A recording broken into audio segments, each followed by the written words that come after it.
से आप सभी का बहुत बहुत स्वागत है मास्टर स्ट्रोक के इस एडिशन में। आज विश्लेषण करेंगे अमेरिका और चीन के बीच ताइवान पर छिड़े तांडव की। चीन की वर्बल चेतावनी और मिलिट्री एक्शन वाली धमकियों को नजरअंदाज करते हुए नैन्सी पेलोसी ने ताइवान का दौरा पूरा कर लिया है। वो तय वक्त पर ही ताइवान पहुंची, फिर शेड्यूल टाइम के मुताबिक ही आज दोपहर 2:30 बजे ताइवान से दक्षिण कोरिया के लिए रवाना भी हो गई। नैन्सी पूरे दल बल के साथ ताइपे आई, पूरे 18 घंटे ताइवान में रही, फिर दक्षिण कोरिया के लिए रवाना हुई। ताइपे में उन्हें शानदार विदाई दी गई।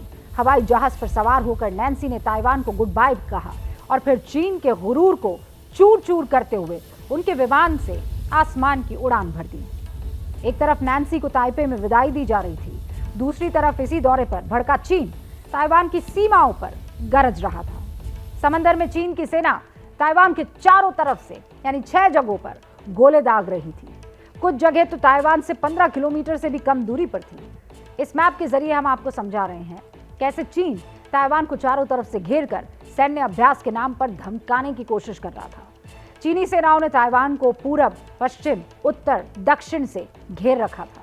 नैन्सी के दौरे से तिलमिलाए चीन ने इस सैन्य अभ्यास में अपने क्रोध की ज्वाला जरूर दिखाई और इसीलिए पूरी ताकत इसमें झोंक दी थी। ताइवान के दक्षिण में दक्षिण चीन सागर की ओर उसने एयरक्राफ्ट कैरियर शेंगडॉन को उतार दिया। पूर्वी चीन सागर की तरफ से उसने एयरक्राफ्ट कैरियर लियोनिंग को उतारकर ताइवान को घेर लिया। इसके साथ ही चीन के JF-16 fighter jet, JF-11 fighter jet, टोही विमान KJ-500 AWACS और फिर इसके अलावा इलेक्ट्रॉनिक वॉरफेयर से लैस विमान रॉकेट फोर्स से ताइवान की घेराबंदी कर दी। चीन ने टैंक, पनडुब्बी सब उतार दिया। सैन्य प्रदर्शन के साथ नैन्सी के दौरे से बौखलाए चीन ने ताइवान स्ट्रेट्स में 4 से लेकर 7 अगस्त तक आवाजाही भी रोकने का ऐलान कर दिया। चीन की बौखलाहट इस कदर बढ़ गई कि ताइवान की सीमा का भी उल्लंघन करने से वो बाज नहीं आया। चीन ने 27 लड़ाकू विमान ताइवान की सीमा में घुसा दिए।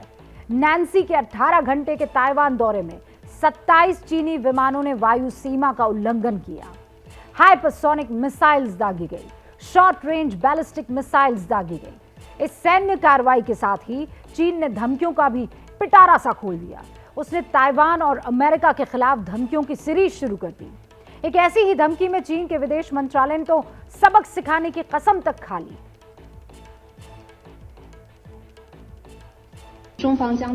पेलोसी के दौरे पर चीन जो भी एक्शन लेगा उसके जिम्मेदार अमेरिका और ताइवान होंगे। चीन अपने वादे से पीछे नहीं हटेगा। आप थोड़ा धैर्य रखिए और हम पर भरोसा, हम खोखली धमकी नहीं दे रहे। सुना आपने। चीन की इन धमकियों के बावजूद नैन्सी पेलोसी का दौरा अब पूरा हो चुका है। चीन का गुस्सा ये बता रहा है कि संग्राम तो अभी शुरू हुआ है, इसीलिए अब बहुत सारे सवाल उठ रहे हैं। क्या चीन ताइवान को निशाना बनाएगा? कोविड और यूक्रेन वॉर के बाद तीसरा ग्लोबल संकट क्या शुरू होने जा रहा है? क्या अमेरिका और चीन की कुश्ती का अखाड़ा बनेगा पूर्वी एशिया? क्या गरज कर अपमान का घूंट पी जाएगा चीन? क्या ताइवान की तकरार शी की कुर्सी पर भारी पड़ जाएगी? ये वो सारे सवाल हैं जो इस वक्त दुनिया जवाब के तौर पर इनके जानना चाहती है, क्योंकि नैन्सी के दौरे ने चीन के गुस्से को 7वें आसमान पर पहुंचा दिया है और इस गुस्से की वजह में नैन्सी पेलोसी के चीन के 30 साल पुराने दौरे की एक कहानी भी छुपी हुई है और 30 साल पुरानी अदावत नैन्सी पेलोसी की शामिल है।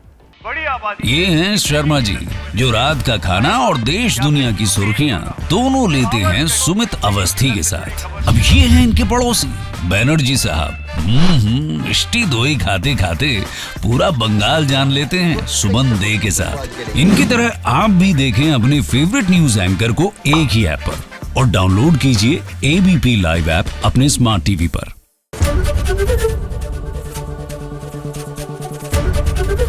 ABP न्यूज आपको रखे आगे।